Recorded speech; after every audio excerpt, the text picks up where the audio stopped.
Hello there YouTubers, welcome to Frenzy Inferno's channel hosting the Super Anime Station. Sorry I haven't been uploading any vids for the last 2 to 3 weeks. I've been very busy with my schoolwork and I've recently bought Guild Wars 2, so I've been a bit occupied with that. But I'm back into making my vids again, and I know it's a bit late, it came out on Sunday, but I'm just going to review the One Piece because there wasn't any Naruto manga out today. Because they're taking a 1 week break, so I'll be reviewing the manga next week. I think, yeah, that's when they say they'll be available. Alright, let's get on with the review. Today I'm reviewing the One Piece episode 570. This takes place after the ending of the previous episode with Robin meeting up with Neptune, talking about the third ultimate weapon. The weapons are known as Uranus, Pluton, and Poseidon, which is also known as Shirahoshi. That's her other name because she has inherited the powers of controlling all the Sea Kings, or I'm not sure if it's only the Sea Kings, but something like basically controlling the creatures of the sea, which they've kept hidden for ages. I think Neptune knows about it, but he doesn't know much details into it, but he knew about the powers that she had inherited. This also links back into who Robin was talking about when she read the poneglyph about who Joy Boy is. We don't actually know who Joy Boy is, but he lived within the Zoid period, the Void period. I think it's Zoid. I mean, Void period, where some sort of event must have taken place where history, what the purpose of the poneglyphs were to reveal the history that had taken place in that past event, where it may have been something related to the 3 ultimate weapons, some sort of war, who knows. But again, with Joy Boy, we know the previous mermaid, whoever could control the Sea Kings, you know, the Poseidon, she was around the time where Joy Boy was there. I'm not entirely sure, I can't remember if the Noah arc is linked into Joy Boy at all. I'm not entirely sure, I think it might be, but we don't know much info about it.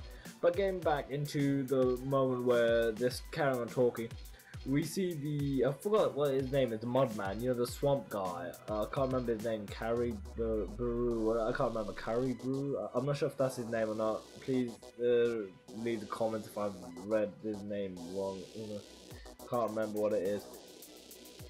But he overheard the conversation. You know, he's a treasure thief and he stole those mermaids, but he released them, I guess. I don't know, I can't remember why he released them. I'm not entirely sure why he released them, but it is funny how they actually find out about, like, he gets caught later on, but he gets caught by Luffy, Zoro, and Sanji, and that was a bit hilarious because he was just going through his casual daily life, whatever, just talk about how he's, like, you know, just gonna get passed through them and everything, but then he gets smacked and get knocked off. But the main thing that took place in this episode was the war between Akainu and Aokiji, where we know that Sengoku was the previous commander.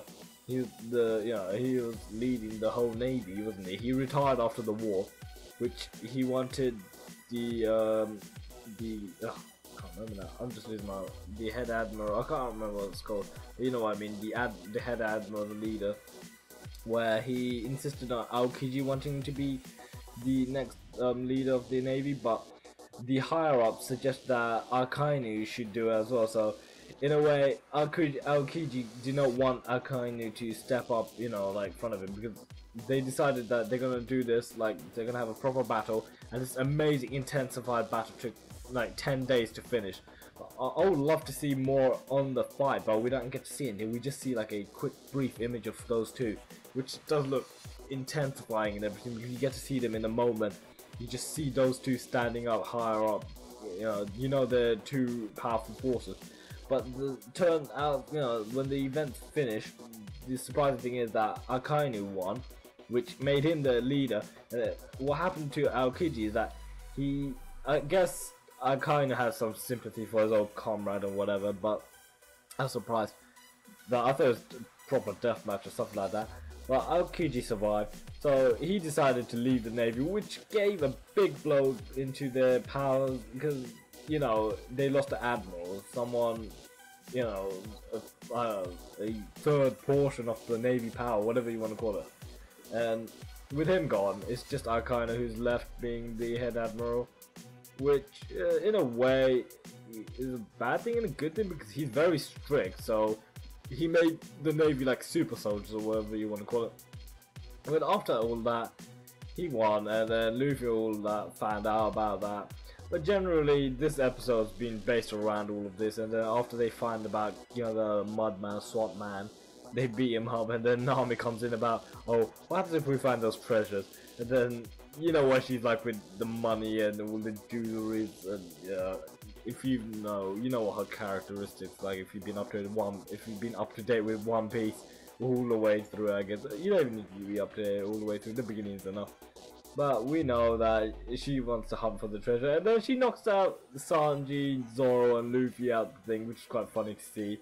Where she's more like the dominant robot. When she's in battle, she's not as dominant, but obviously after her 2 years training, she has improved a lot. Before, like, she's more confident now with her, you know, weathering techniques, whatever you want to call it. But overall, this episode's generally been based around it, and we know that Jinbei can't join the Straw Hats because he has some sort of objective left to finish. But he said that he will join them once he finishes if the offer's still available, which Luffy accepted.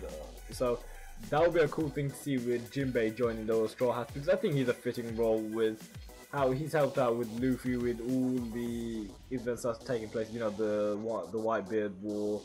That was, without Jinbei, I guess Luffy would have never even made it there. But overall, this episode, it was, in a way, it's more factual, but I enjoyed it, so I'll probably rate it around, I don't know how much I'll rate it. I'll rate it like 7, 8 out of 10 probably.